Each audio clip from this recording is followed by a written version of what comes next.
specifically talking about lesbian invisibility? Yes. Well, I think it's very interesting about, as we were saying about Prop 6, Amber's work has disappeared. The Harvey Milk film, in which somebody tell me how could they disappear Sally Gearhart? How do you do that? How do you be a big enough force in history to make Sally disappear from that whole political campaign and that whole point in time and all of the coalition work that she did? She really put herself out there to work in coalition with the guys, and over on Valencia Street we were saying, they're so like that, and unfortunately in hindsight the history is they're so like that. The movement began to, I think, merge in several points, mostly on the, No 16, the response to the Briggs Initiative. There were several sort of different points. The first, Sally Gearhart and Harvey Milk were the stars. They served the star role in, carrying the banner for No 16. And they were together throughout. They faced Briggs together. What Sally said in the debates was, in my opinion, as persuasive or more persuasive than what Harvey did. The two of them were a team.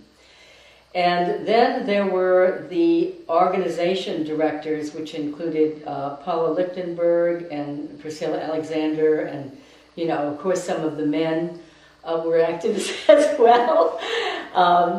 I think really that coming into that pivotal year, there were some men who had some very, very strong political moxie and credentials, but there were many more women who did than men. And the leadership was completely co-sexual, and women contributed vastly to what went on. Well, Sally herself was more centrally on the speaker circuit against the Briggs Amendment before Harvey was. And either she invited him or, he was not the first, and he certainly wasn't the only. And the time that in the movie they showed him actually debating Briggs, Sally was there. She was part of that debate. Oh, when they defeated the Briggs Amendment, I was at the celebration party in the Castro. And Harvey, and Sally were up in the front, and everybody was down, yelling and screaming at them. Moscone was there too, I'm pretty sure. And Harvey, pulled Sally's hand up like the winning fighter, and Sally Gearhart for supervisor. He was trying very hard to get her. I was in the crowd holding her coat, thinking, no, don't do that.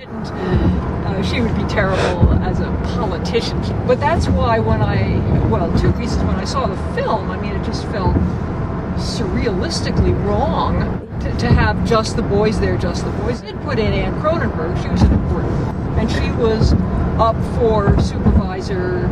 I think it was it Diane? Who was it who got to choose whom to fill in? She chose Harry Britton instead. I can't remember. There were plenty of other women involved at the time against the Briggs Initiative.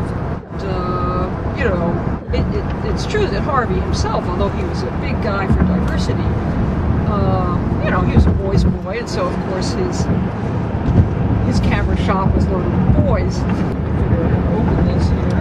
And this was about Harvey Milk, so it was about Harvey Milk. But here was another one of my complaints, and that is that it's wonderful that this movie will reach a mainstream audience, but the huge majority of those people, almost all of them, for them, this is the only version of this history they're going to see.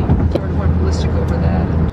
Harvey had really been successful at bringing together this coalition, particularly getting union folks involved with the lesbian and gay community, with making inroads to various communities of color, the Chinese American community, which was growing in strength in San Francisco, the African American community, Latino community, every color and stripe.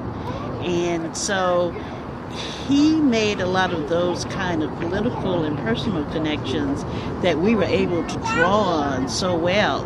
Harvey put together, for the most part, our steering committee for the No on 6 campaign. And it was a quilt of San Francisco. We had union reps, we had Democratic Party reps, we had communities of color that were represented, just everyone it seemed that you needed to represent the broad diversity of San Francisco. I saw the movie, of course, from a very personal standpoint because, it was about people I knew, and it was about things that I knew and things that I was present for.